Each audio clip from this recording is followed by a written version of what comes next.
Welcome to Grit and Gravitas with Ann and Annie, bringing you savvy, spirited stories of success. We're excited to deliver 30 minutes of inspiration, impact, and goodness.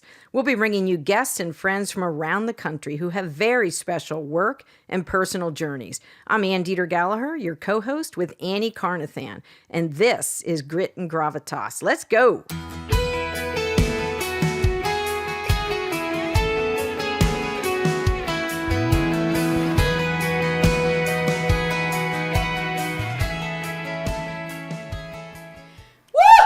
Annie Carnathan, we are on an energy roll. Oh, my. You know this. Again this morning. This is episode 91. Can we hear a cheer? Yeah!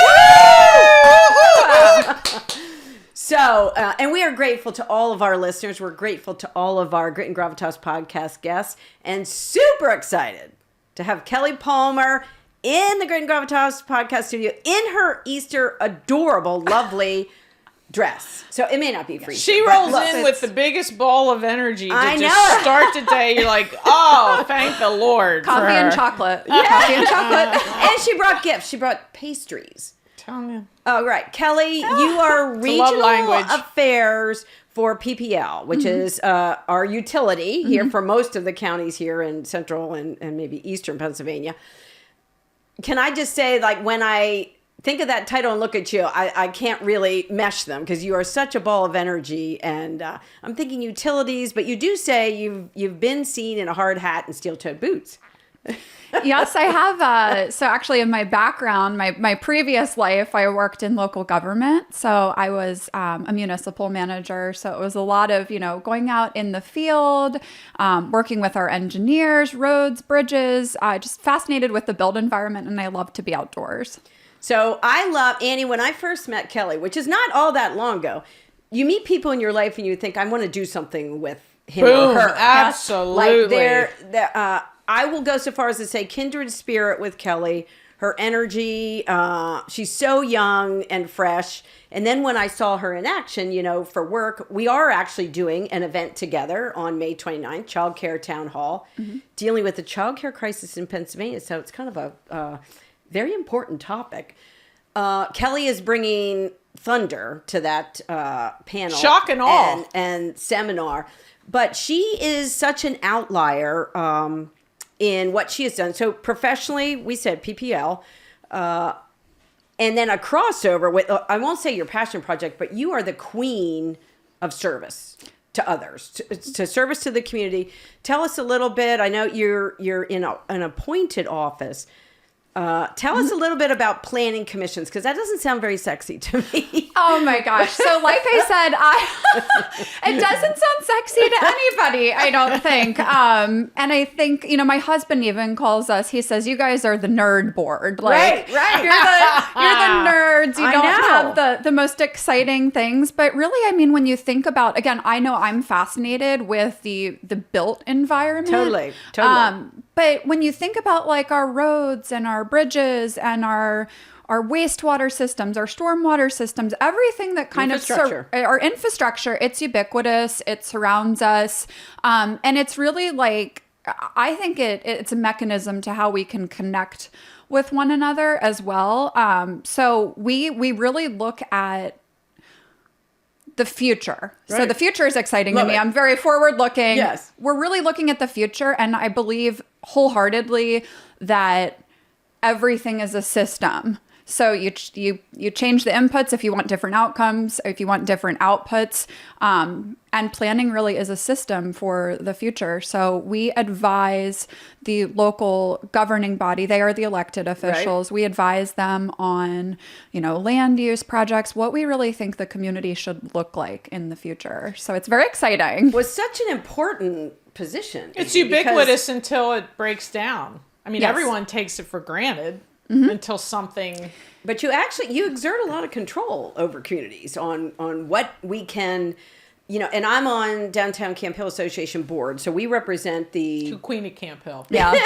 the business community, the Yeah. business interest, and we have a zone, if you would, Yes. of who we serve. There's about 100 small businesses. Over 50% are women. Little asterisk on the page there.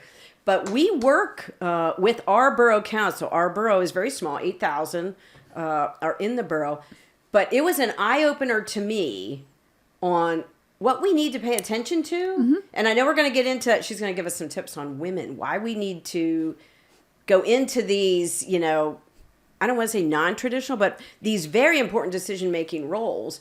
And I didn't understand how much authority and control. Yes. Not only a council or township supervisors or city council, but on down to the planning commissions, where you can build, when you can't, what needs. How you can build it. Registered or, requirements there. Yes. I mean, it's crazy. Because any action has collateral action. Yes. And impacts everything else when it's that embedded and integrated. Yes. And again, that just goes back to everything as a system.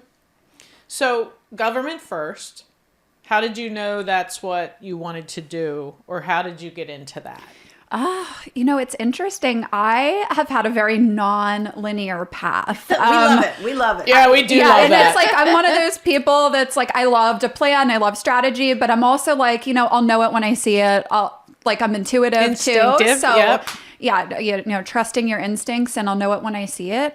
So I've worked in county government, I worked in local government, and currently I'm not in government, but I'm working closely with our government. Right. So just kind of like background into government and focusing in on planning commission and also, the commission for women, and here in Cumberland County, I really believe in making a positive impact. I believe in our local communities. I think that if we want to have change and we want to live in a better world, really, government is a partner in all of that, and collaboration and really just like the sphere of influence you can have. It's really important to recognize the importance of government. So I spent I spent many years in public administration. Love it very much. Still very passionate about it. Very passionate about the community, and government's a great partner. No, that's a business vitamin. We need to start thinking of government as a partner, and we've kind of gotten into an adversarial role with government. But I have learned a couple years ago, they serve us. We pay the elected officials salaries. And I think when we need them, or we need to learn more, or we need them to show up at, events or panels or presentations, we often just have to ask. And it isn't, sometimes I think a lot of people think, I can't reach out, I can't have coffee. You absolutely can and should invite your representatives, your senators, even your congresspersons to coffee and establish a relationship. Technically they work for us. They do. They do. And so the better the relationship to me, always, the better the work. But there's lots of opportunities for them to serve us, to come along. And, this child care panel is one example where we reached out, Annie, to the lieutenant governor, and we're asking him to give opening remarks and establishing a relationship there on why this topic is so important to him. We have a lot of elected officials we have reached out to just in a supporting role. And I think, now we had Tracy Powelski on, and she's a council member in her township. But you're the first one, I think, that we've had a government conversation on, correct? Oh my gosh, I'm the worst task ever. No, I think it is, which is exciting. It is. We kind of shy away. I know I do. In the past, people have asked me to run either for, Cumberland County Commissioner, those types of things. And I'm like, oh, no way. I don't have the skin, the thick skin for that kind of stuff. You do. But then there's a deeper level where, appointed positions. Tell us how, first of all, you're passionate about infrastructure. Yes. Okay. And why should other women be passionate about that? I think it's really important for women to be involved because just like you said, these are decisions that are being made, and women need a place at the decision-making table. In there too, Kelly. Yes. We need to use our voice. If we have a concern, we need to speak up. Yes. And it again, like it all goes back to starting locally. And it's really important for women to have a place at the decision-making Right. table, especially when it's influencing and impacting our community. So just like you were talking about with the childcare town hall, that all started with the Commission for Women. We were just kind Right. of having a conversation like, hey, what is like a pain point for women? What do we need to do or make better to empower women in the community to be at these decision-making tables? And childcare kind of came up as like one of these pain points. And then we just got to brainstorming. And the next thing you know, I mean, it's spiraled, and that's how we met, actually. Yeah, it is, So, it is how we met. Yeah. Which I think is awesome. Annie, you do this a lot at Universal. You see a goal and you make it happen. You're not waiting for someone to knock on your door or say, hey, what do you think about this new service? And we've had many episodes where Annie reminds us that she is tenacious as a bulldog. Like, it could be, what's your longest running? 6 years that you've 10. 10 years. Just 10. Pursuing a client because she feels the level of value she can add would profoundly And affect the them. relationship, right? And that commonality. And I think what you're describing to get a seat at the table is, how do you get on the ladder, right? The ladder's the bottom rung, but you're on the ladder now. Yeah. And how do you continue to climb? And I don't think it has to be this all or not. I've never felt that No, way. no. Not a fan of ultimatums. I think the relationship's No. over when that happens. Yeah. But I think over, under, around, through, and I joke, it's futile to resist me, but not really. And so I think that tenacity from a salesman, right? Nobody's all of a sudden going to go, you know what, Annie? I agree. We're going to, whatever, right? And it's really scaled big companies now. Yeah. And so I think what I hear from you, and nobody wants to say they're in sales, nobody wants that negative connotation, but what happens till someone sells someone something? And I would submit to you, Kelly, that's how the childcare forum is going to happen, right? Everybody had a common goal, rallied around it, and had that persuasion to actually make that happen. Yeah, and I think that goes back to just, again, why we need women at the decision-making table. And it goes back to using your voice. I know earlier we talked a little bit about this, but one of my favorite quotes is, speak your mind, even if your voice shakes.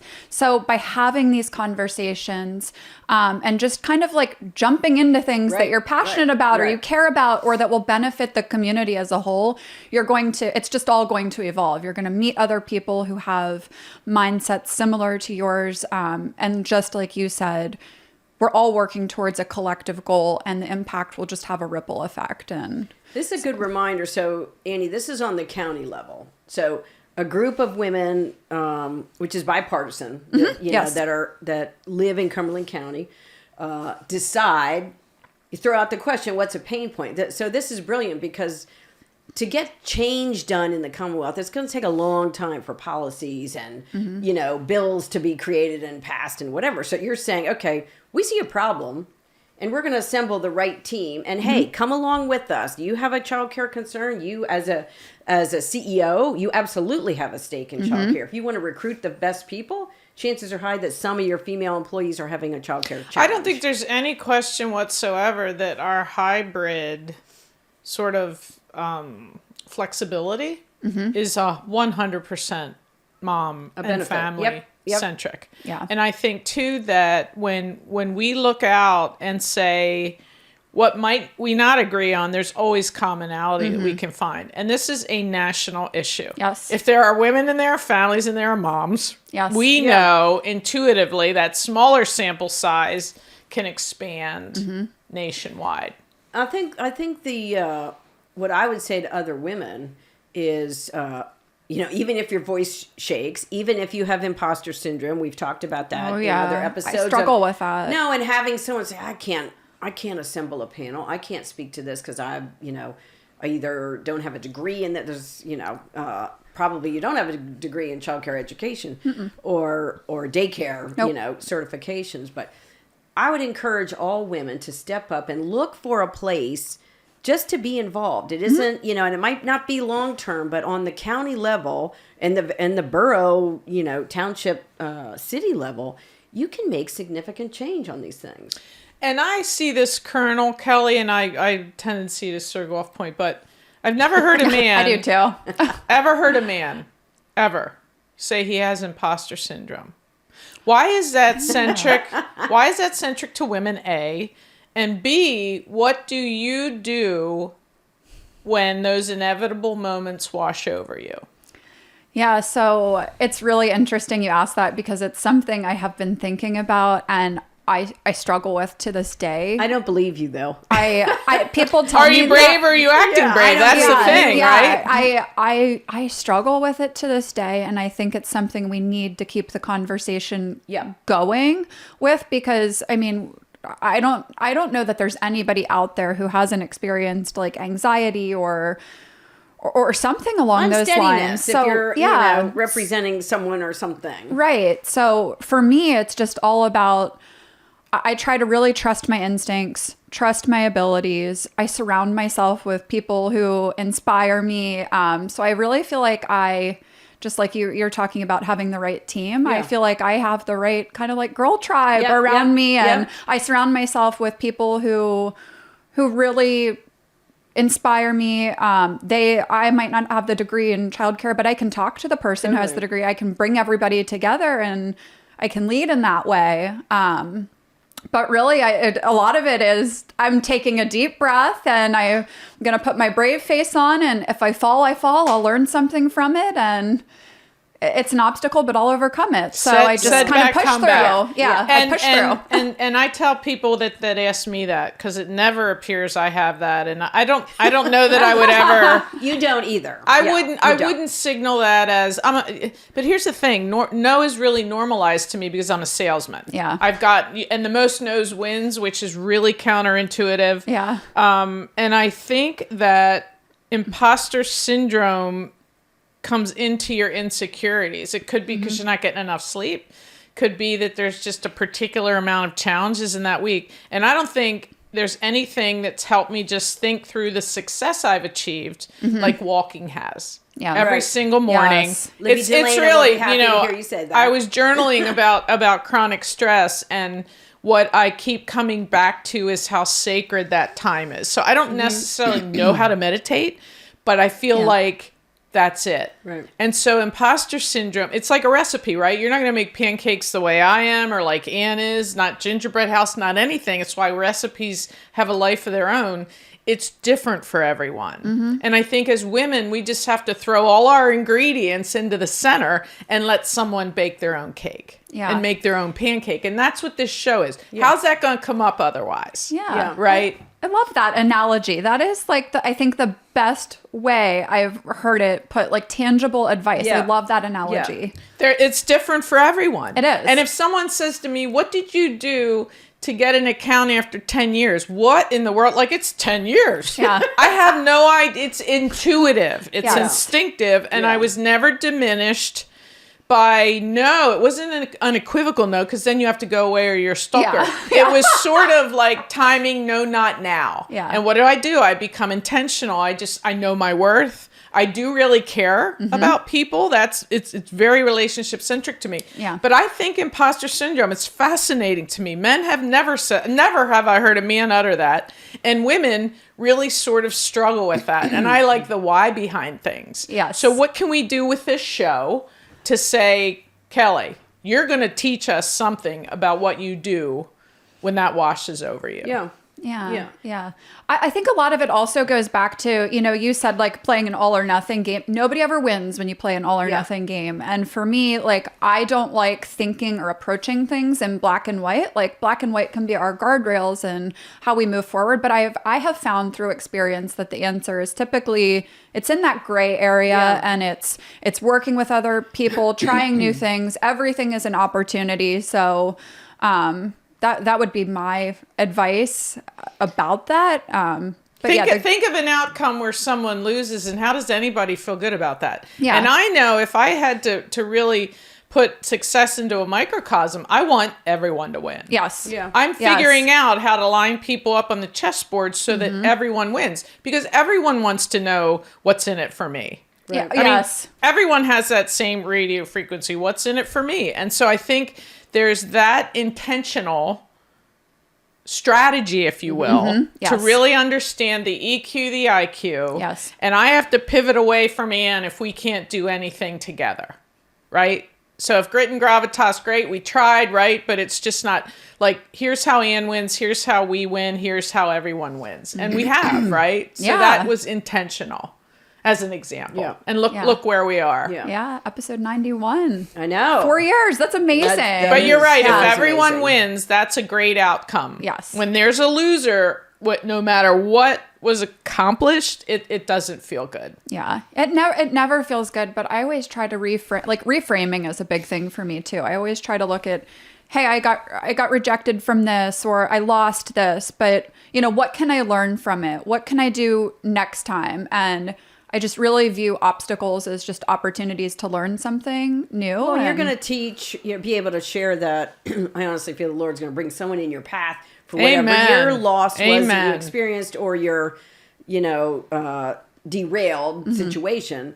Some younger person, probably a female, Yeah. who aspires Thinks to it's be the end of the you, world. or aspires Right. to be Annie, is going to see, oh shoot, well if Kelly survived, back to the failure or the winning and losing. I think we need, especially for the younger generations, our grandchildren, for me, children for you, Kelly. We have to better serve them to understand losing and to. And it's a part of life. It is. And I won't say be gracious, and Yeah. that'd be great if they could, but just understand that the failure and the loss, whether it's a sporting event, whether it's a bad grade, whether it was, something at recess, a game they lost. Failure isn't fatal and success yeah. isn't final. Yeah. And Annie loves to say, a bad day is not a bad life. Like I say that too. how you recover from It's all that. attitude. And even in work, how you recover from business setbacks. We've had a lot of episodes on that. Yeah. Is a learned behavior. And unfortunately, you get better with practice. There's no way, many of these things, there's no way out of them but to go through them. And so for Grit and Gravitas, we have a tribe of, 90 people, 80 or well, maybe Just guess. 75. So not yeah. to even mention the listeners. I have to give a shout out to my husband. I had a huge event last week, and he just had a full knee replacement. So he was totally, laid up, and he said when I left in the morning, he said, you're going to rock it. You're going to do great. And I was like, yeah. And I'm thinking all the wheels, a lot of moving parts in what I was doing. I'm thinking if any one of them, doesn't work out, and you can plan all you wish, but you don't, not till the event happens. But anyway, I came home and, he said, how was the event? And I said, oh, it was a grand slam. He said, hun, I knew it would be. When isn't it? And it's just so good. So Yeah. even the tribe goes beyond that to really Yes. our first cheerleaders, our spouses. But thinking about that as just going back a second, reframing is a tremendous tactic Yes. when you Yes. feel Yes. imposter syndrome. Yeah. Yes, it is. It is. And I didn't, like, the dots didn't connect in my head until a couple of minutes later, but it really is. It's a less emotional yes. sort of maintenance, right? Right. To understand, because nothing is fatal or final. You just the Lord has to wake you up another day, and today I'm going to do better, and thank you for the gift of Yes. today. And I do think there's days that's more difficult than others. yeah. Yes. You have kids, you're impacted tremendously by their lives. If they're upset, it impacts us. Yes. If they're hurt, it impacts us. Yes. And so those tentacles become more, but Kelly, in the cleanest, most objective way possible, reframing, like you described, is a sensational tactic. Yeah, it's helped me tremendously. Sometimes I feel like my younger self, I would get very emotional about the loss or, the setback. And I would think, oh, I can't. But I decided a few years ago, actually, I'm taking the word can't out of my vocabulary. Good for you. So yell at me if you ever hear me say it, like slap me, you won't offend me. But I said, I'm taking this word out of my vocabulary. I can, and I will figure out another way, an Yes. alternative Yes. route. If I'm committed to it. Yes. Yes. I mean, it's a simple, can you play the piano? I don't say, no, I can't. I say, no, I've never tried. I have literally never tried. If I did, maybe I wouldn't want to or be great at it, but there's no way. Yeah. We had Jillian Byerly on a couple episodes ago. Love her. who's Love her. Director of Girls on the Talk Run. about a Yes. servant leader. Amazing Woo. person. And her line in dealing with this was not yet. I love that. So it wasn't, along the lines of thinking I can't, and to reframe that and say, I will. Yes. Might not be, not yet today, Yes. but I will. And that's different than your word. If I say to someone, I'll tell you by Friday, or I'll be in Knoxville, Tennessee on this day at this time, that's different. Yes. It's the bigger global things Right. Yeah. and the initiatives you two have much more to do with than I do, to be able to commit your word and the not yet, but I can. Yes. Right? That's a huge dynamic in terms of what we hear ourselves say. Yes. Can't is limiting. Yes. Yeah. Self or otherwise. Yes. Yes. So Kelly, I talked about this with you prior, so I did give you a little background. What are one or two things you would tell your younger self, which you're still so young? Thank you What would you for tell saying. yourself like a Maybe year ago? she'd tell her kids, right? Thank you for saying that, because I lie about my age sometimes. So maybe How old would 22. you be if you didn't know how old you were? Yeah. I'm 27. There you go. Satchel Paige. Satchel Paige. Yeah. So I think what I would go back, and this is something that I have an 8-year-old daughter, and I say this to her all the time, and I'm trying to drill it into her head early. Believe in yourself. Going back to our instincts and our intuition, trust your instincts. Trust your ability. There's so many times that I just missed opportunities because I thought I can't, or I was afraid to speak up. And I think, that's something, again, I'm still working through all this today. Yeah. But I would say about 3 years ago is when it really hit me. And I thought, you know what, I'm forging forward, and Good for you. I'm gonna trailblaze. I'm gonna. You clearly do. If I You are. if I want something, I am getting it. Like, Good. Go out, work for it, take it. So yeah, I would say believing in yourself and having that confidence. And I know that's like a lot of the work Jillian does, and I believe in the work she does as well. And I think that is something that's set in us as young girls. That we need to have self-confidence. So something I'm still working through today, but that's something, if I could input anything into my younger self, that's what I would do. I think there's a huge delineation too, and this is probably a whole other show, there's an enormous delta between I can't and no. Yeah. Right. Yeah. Women have an enormously difficult time saying no. Yes, we do. And I'm not sure there's not that equivocation in humanity, right? But you get a party invite, you're either going to say you're coming or you're not. Mm-hmm. Well, maybe. How does that help the person that needs to know whether you're coming or not, right? You just don't want to say no, right? And I think women have to understand, like, I couldn't possibly say yes to everything. Right. I couldn't do it. So someone's disappointed, then it lingers, feel then I bad. can't Yes. move on. I feel about it. badly. There's just all this stuff around it, and toxic relationships that you need to move away from. Absolutely. Why don't you call me anymore? Well, did the door ever swing both ways? Yeah. Like, does your phone, why is it always up to me? Me, And so yes. you become much more of a steward of your time. And I just don't believe no. I mean, it's harsh on things, how you do it, yes. But I do think that that's different than I can't. Yes. Because there are things you're not going to do. Right. And it goes back to just, like you said, it's the why behind it, and it's being intentional, and it's, are these part of my non-negotiables? Is this something I want to align myself with? And if I'm going to move forward in this way, I'm going to give you 110%. I'm not going to say, okay, yeah, like maybe I'll do that. Or, I'm not going to do a sloppy job. Like, it's having an ownership mentality and being intentional and just knowing the why behind your doing. Yeah, don't join a board and not show up just to say you're on a board. Yeah. That's Right. That's That You drives brought me up a good insane. point of knowing your non-negotiables. That's another business. It's like a item. personal board of directors, accept your personal list of non-negotiables. Yeah. Just as critical. Yes. And Jasmine Brooks talked about that too. She had a list of non-negotiables when she first became a TV news reporter and then anchor. But I don't think enough of us come to the workplace with that in mind. Because we could be presented with it quickly, and we're thinking, oh shoot, what really do I want? So I think a business vitamin is sit with yourself long enough to understand, even doesn't have to be a 20-year goal.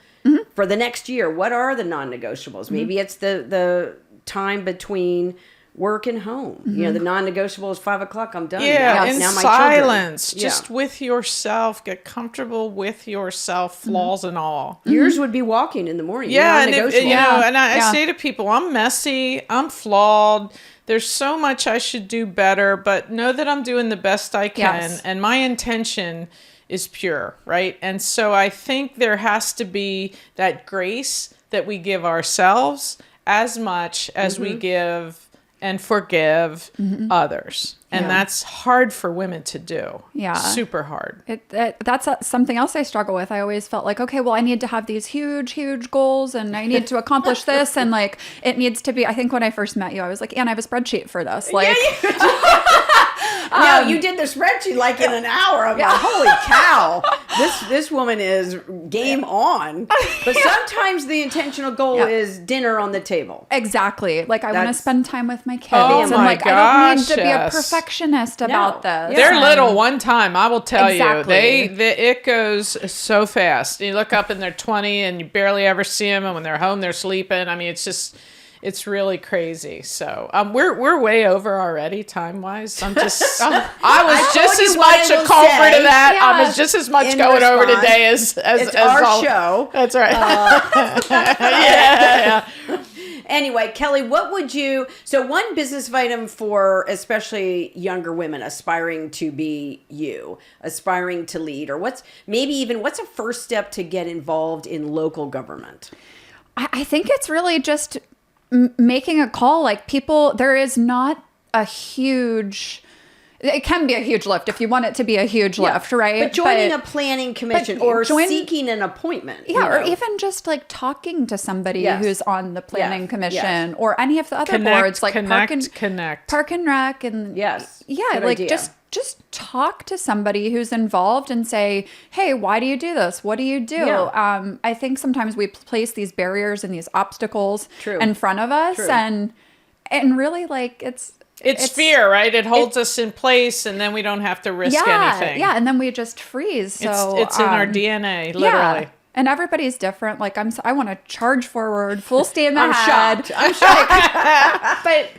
But that's not. I recognize that that's not for everybody either. So really, like, you can make a difference just going to a meeting. Like, attend a meeting and get to know the people and say, hey, here's, I want to see this in our park. Exactly. Here's an idea. I Yeah. need security camems at the playground, or Yes. I need, whatever, Yeah. and work toward that goal. So it is as simple as finding out who serves, who's in leadership in where you live, your Yes. community. And then asking either to attend a meeting or to, an interview, if you would, a mini interview, like, tell me what you do. And I've had a lot of women reach out to me recently. I know they do this with other women on the commission, the Cumberland County Commission for Women as well, but they'll just say, hey, can I have coffee with you Yes. and learn more about this? I never say no to coffee. I never say no to meeting new people. So Got to get on the ladder. Yeah. If Yes. that's what someone wants to do, they got to get on the ladder. Yes. So yeah. Kelly Palmer. You are every bit as what advertised a delight. delightful. And her husband's a delight too. I'm Yeah, on he's Urban Land amazing. Institute with him. He's a delight, and your kids are adorable. How can people follow you? We could follow you on LinkedIn. I'm on LinkedIn. Is that the best way? I think Okay. that's the best way. Yes. Good. Yeah. Good. Well, I hope your LinkedIn blows up. And now with In a good way. With women who are saying, "How can I serve?" Where could I? I would welcome that. I would love that. I will have coffee with you, lunch with you, anything you need, anything I can help women Is with. she not a I will. sweetheart? We're having a high gear day, and Yeah, she's in we the are. highest gear. Kelly Thank Moore, you for sharing your thanks story. for saying yes to our request to come on Grit and Gravitas, and I'm excited for the impact you're going to continue to have in our community. Have a high gear day. Yes, you too. Woohoo! Thanks for listening. It's our desire that these stories will bring energy, ideas, and fresh thinking that you can use today. Subscribe to our podcast and follow us on Instagram, and have a high gear day.